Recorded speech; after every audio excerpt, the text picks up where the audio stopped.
Hello guys, तो आज हम लोग देखेंगे मैशले मैजिक एंड मसल्स का एपिसोड 10। तो एपिसोड की स्टार्टिंग होती है मैश और एक कोर मेंबर की फाइट से, जहां पर मैश उसकी गर्दन जोर से दबाकर उसे बेहोश कर देता है और कहता है कि ये मेरा स्कूल है, मैं इसे कुछ नहीं होने दूंगा। अगले सीन में हम एक डिवाइन विजनरी रियो को देखते हैं, जो अपने एक साथी के साथ अपने मैजिकल झाड़ू पर उड़कर मैजिकल स्कूल की तरफ जा रहा होता है। उसका साथी कहता है कि हम काफी लेट हो गए हैं, पर जैसे ही वो स्कूल की बाउंड्री के अंदर जाने लगते हैं वैसे ही वो जम सा जाता है। रियो समझ जाता है कि ये टाइम मैजिक है और कमजोर मैजिक यूजर्स फ्री स्टेट में जम गए हैं। वो स्कूल में पहुंचता है और दोनों डिवाइन विजनरीज से कहता है कि तुमने तो इन सबको मार दिया, इसीलिए तुम डिवाइन विजनरी बने हो। उनमें से एक बताता है कि ये हमने अकेले नहीं किया, कुछ पावरफुल स्टूडेंट्स भी हमारे साथ थे। अब वो मशरूम हेड यानी मैश के बारे में पूछता है, क्योंकि इनोसेंट जीरो के यहाँ आने का मकसद ही मैश है। तो वो बताते हैं कि वो भी ठीक है और मस्त अपने क्रीम पफ खा रहा है, और तो और उसने एक कोर मेंबर को भी बेहोश कर पकड़ लिया है। अब वो पूछता है कि प्रिंसिपल कहाँ है, तो वो बताते हैं कि प्रिंसिपल बाकी स्टूडेंट्स को सेफ रखने के लिए इनोसेंट जीरो को कहीं दूर ले गए और हमें नहीं पता कि कहाँ ले गए।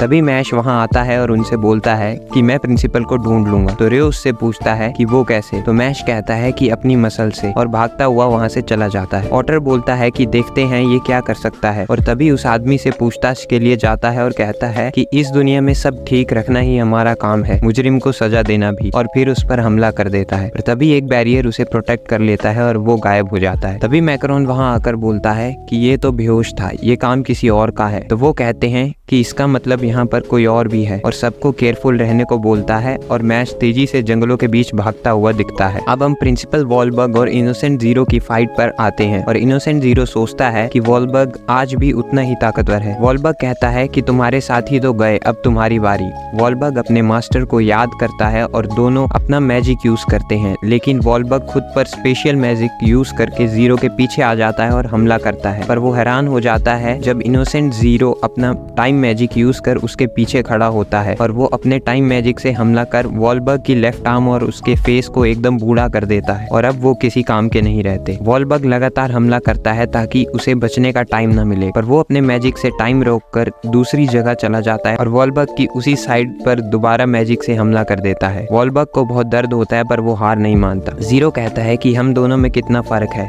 मुझे सब खुद के लिए चाहिए और तुम इन लोगों को बचाने के लिए लड़ रहे हो। वॉलबग को वो दिन याद आता है जब वो छोटा था और उसकी बॉडी बहुत कमजोर थी और कोई दोस्त भी नहीं था। वो पूरी तरह एक इंट्रोवर्ट बन गया था, पर तभी एक इंसान रोज उसे जानवरों के फैक्ट्स बताकर स्कूल आने को कहता। वो सर्दी, गर्मी और बारिश में भी जरूर आता, और वॉलबग उसे मना कर देता था। एक दिन वॉलबग ने उसे पूछा कि तुम मेरे पीछे क्यों पड़े हो, तो वो कहता है कि पता नहीं, पर मैं तुम्हें ऐसे नहीं छोड़ सकता। ये सुनकर वॉलबग बदल जाता है। वॉलबग उससे कहता है कि तुम्हारी तरह खुद के लिए जीना बुरा नहीं है, पर मैं आज जिंदा ही दूसरों की अच्छाई की वजह से हूँ, मैं इन लोगों को नहीं छोड़ सकता, और बहुत सारा मैजिक रिलीज करता है। जीरो कहता है कि ये नहीं हो सकता, तुम ये अटैक यहाँ यूज करोगे। वॉलबग कहता है कि अपनी जान देकर भी मैं अपने मास्टर की विल को जिंदा रखूंगा। जीरो बताता है कि थ्री लाइनर्स में भी कुछ ही हैं जो इतना ताकतवर मैजिक यूज कर सकते हैं, और हम देखते हैं कि इस मैजिक से एक अलग ही दुनिया बन जाती है और वॉलबग के आसपास एक बड़ा सा स्ट्रक्चर होता है। वॉलबग उसका नाम उरेनस बताता है। जीरो को पता होता है इस मैजिक से मैजिक वांड के अंदर की असली गॉड को और उसकी पावर को बाहर लाया जाता है। वॉलबग उसे स्काई गॉड के नाम से बुलाता है और जीरो अटैक करने की कोशिश करता है, पर उस स्पेस में उसका मैजिक गायब हो जाता है। वॉलबग उरेनस को वर्ल्ड डिलीट अटैक का यूज करने को बोलता है ताकि दोनों एक साथ ही मर जाएं, और उरेनस के पास बहुत मैजिक इकट्ठा होने लगता है। लेकिन हम देखते हैं कि उरेनस और वॉलबग दोनों जम जाते हैं, क्योंकि जीरो ने टाइम अनमूव अटैक कर दिया होता है, जिससे टाइम रुक जाता है, और फिर वो टाइम एरो रेन से वॉलबग पर जानलेवा अटैक कर देता है और वॉलबग बहुत ज्यादा घायल हो जाता है। जीरो देखता है कि उरेनस अब भी मैजिक इकट्ठा कर रहा होता है वॉलबग के घायल होने के बाद भी। तो वॉलबग बताता है कि थर्ड अपने वैंड की